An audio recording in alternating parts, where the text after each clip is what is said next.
نفسي بنور من فؤادي حينما رددت. Bismillahirrahmanirrahim. Assalamualaikum warahmatullahi wabarakatuh. Alhamdulillahirabbil alamin.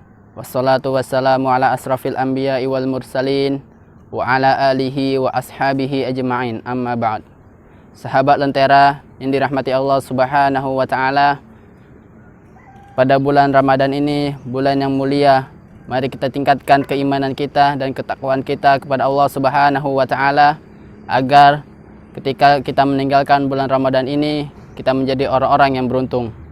Sahabat Lentera yang dirahmati Allah Subhanahu wa taala, kali ini pada sore hari ini kita akan membahas sebuah kitab, yaitu yang berjudul Kitab Hadis Arba'in yang dikarang oleh Imam An-Nawawi.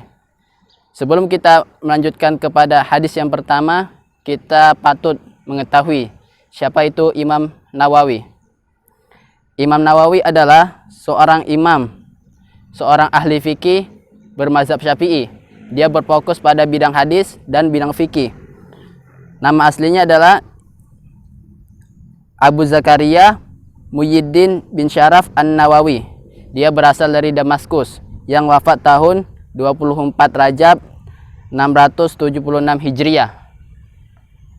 Dan karangan Imam Nawawi sendiri juga cukup banyak dan populer di kalangan umat Islam, seperti yang kita akan bahas sekarang, yaitu Hadis Arba'in, kemudian ada juga Riyadhus Shalihin, kemudian ada juga Syarah Sahih Bukhari dan Muslim. Itulah beberapa karangan beliau yang masih banyak yang tidak cukup kita sebutkan satu persatu. Langsung saja. Baik, sahabat Lentera yang dirahmati Allah Subhanahu wa taala. Kita memasuki hadis yang pertama dari kitab Hadis Arba'in. Hadis yang pertama yaitu membahas tentang niat. Kita akan bacakan hadisnya terlebih dahulu. Bismillahirrahmanirrahim. An Amiril Mu'minin Abi Hafs Umar bin Khattab radhiyallahu anhu qala sami'tu Rasulullah sallallahu alaihi wasallam yaqul innamal a'malu binniyat wa innamal likulli imri'in ma nawa faman kanat hijratuhu ilallahi wa rasulih fa hijratuhu ilallahi wa rasulih faman kanat hijratuhu lid-dunya yusibuha aw imra'atin yankihuha fa hijratuhu ila ma hajara ilaihi. Yang artinya dari Amirul Mukminin Abi Hafs Umar ibnu Khattab radhiyallahu anhu, saya mendengar Rasulullah sallallahu alaihi wasallam bersabda, sesungguhnya setiap amalan tergantung niatnya, dan setiap pahala, setiap amalan akan dibalas sebagaimana yang ia niatkan. Dan barang siapa yang hijrahnya karena Rasul, karena Allah dan Rasulnya, maka hijrahnya karena Allah dan Rasulnya. Dan barang siapa yang hijrahnya karena ingin mendapatkan dunia yang layak atau ingin menikahi seorang gadis, maka hijrahnya seperti apa yang dia niatkan. Sahabat Lentera yang dirahmati Allah Subhanahu wa taala. Hadis ini mencakup 73 bab dalam bab fikih, karena hadis ini mencakup sepertiga dari ibadah. Karena ibadah itu ada 3. Yang pertama adalah ibadah hati, yang kedua ibadah jasadi, kemudian yang ketiga ibadah qauli. Jadi yang pertama kita harus amalkan yaitu ibadah hati, karena hati mencakup dengan keikhlasan karena Allah Subhanahu wa taala. Sebab ketika seorang beribadah tidak ikhlas karena Allah, tidak diniatkan karena Allah, maka ibadah tidak diterima. Karena syarat ibadah ada 2. Yang pertama, ikhlas karena Allah Subhanahu wa taala, kemudian yang kedua, mengikuti sunnah Rasul. Kalau salah satunya saja tidak terpenuhi, maka ibadah itu tidak diterima. Ketika seseorang beribadah tidak ikhlas, maka dia disebut syirik. Ketika seseorang beribadah tidak mengikuti sunnah Rasul, maka dia disebut bid'ah. Oleh karena itu, kita harus penuhi kedua syarat ini agar ibadah kita diterima oleh Allah Subhanahu wa taala. Dan yang ikhlas pertama itu ada dalam hati. Ketika kita meniatkan ibadah karena Allah, maka dari situ muncul rasa keikhlasan. karena ingin mendapat ridha Allah Subhanahu wa taala. Contoh, ketika kita sholat, kemudian kita tidak meniatkan sholat kita untuk Allah, maka sholat kita tidak sah. Atau ketika kita melakukan sedekah, ingin dilihat orang, ingin dipandang orang sebagai orang dermawan, itu niatnya bukan karena Allah, maka itu tidak sah. Itu hanyalah sia-sia bagi kita. Kemudian begitulah sebagaimana yang digambarkan oleh hadis, sesungguhnya amal itu tergantung niatnya. Kalau kita niatkan karena Allah, maka Allah akan memberikan pahala. Dan kalau kita tidak meniatkan ibadah kita karena Allah Subhanahu wa taala, maka Allah tidak akan memberikan pahala. Kemudian di sini pembahasannya adalah tentang hijrah.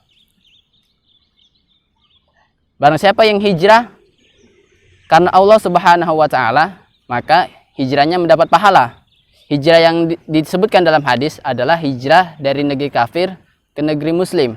Sebagaimana kisah pada zaman Rasulullah Shallallahu alaihi wasallam, ada seseorang bernama Khatib tinggal di Mekah yang mencintai seorang gadis yang bernama Ummu Qais. Kemudian ia melamar seorang gadis, kemudian ia melamar Ummu Qais. Akan tetapi Ummu Qais tidak menerima lamarannya karena ada seruan berhijrah ke Madinah. Karena ketika itu Mekah sudah tidak aman bagi kaum muslimin. Ummu Qais tidak menerima, kemudian memutuskan untuk hijrah ke Madinah bersama Rasulullah Shallallahu alaihi wasallam. Kemudian Khatib ini ditinggal oleh Ummu Qais beberapa tahun. Kemudian Khatib merasa rindu dengan Ummu Qais. Nah, dari situlah Khatib berhijrah ke Madinah agar ia mendapatkan hati seorang gadis yang dia cintai, yaitu Ummu Qais. Agar Ummu Qais menerima lamaran dia ketika di Madinah. Akan tetapi berita ini sampai ke Rasulullah Sallallahu alaihi wasallam. Rasulullah pun bersabda, "Faman kanat hijratuhu lid dunya yusibuha aw imra'atin yankihuha fahijratuhu ila ma hajara ilaihi." Barang siapa yang hijrahnya karena ingin mendapatkan dunia yang layak atau ingin menikahi seorang gadis yang dia cintai, maka hijrahnya tidak akan mendapat pahala di sisi Allah. Maka si Khatib ini yang tadi hijrahnya karena ingin menikahi Ummu Qais, dia mendapatkan sia-sia, tidak mendapatkan pahala dari Allah Subhanahu wa taala. Begitu juga fenomena yang terjadi di zaman kita. Ketika seorang lelaki yang dulunya berandalan, yang dulunya suka main-main, yang dulunya suka maksiat, kemudian ia hijrah, mengikuti ceramah, mengikuti halaqah-halaqah, tetapi niatnya bukan karena Allah, melainkan karena seorang akhwat yang ingin dia nikahi atau ada seorang akhwat yang dia cintai. Dengan dia berhijrah, dia berharap seorang akhwat ini menerima cintanya gitu. Maka hijrah seorang lelaki ini akan sia-sia. Kajian yang dia ikuti, halaqah-halaqah yang dia jalani itu tidak ada artinya di sisi Allah Subhanahu wa taala kalau tidak diniatkan oleh Allah Subhanahu wa taala. Demikian sahabat Lentera yang dirahmati Allah Subhanahu wa taala, niat itu adalah amalan utama yang harus kita jalankan karena setiap ibadah akan dihitung pahala kalau kita meniatkan karena Allah Subhanahu wa taala. Demikian yang dapat kami sampaikan. Assalamualaikum warahmatullahi wabarakatuh. نفسي بنور من فؤادي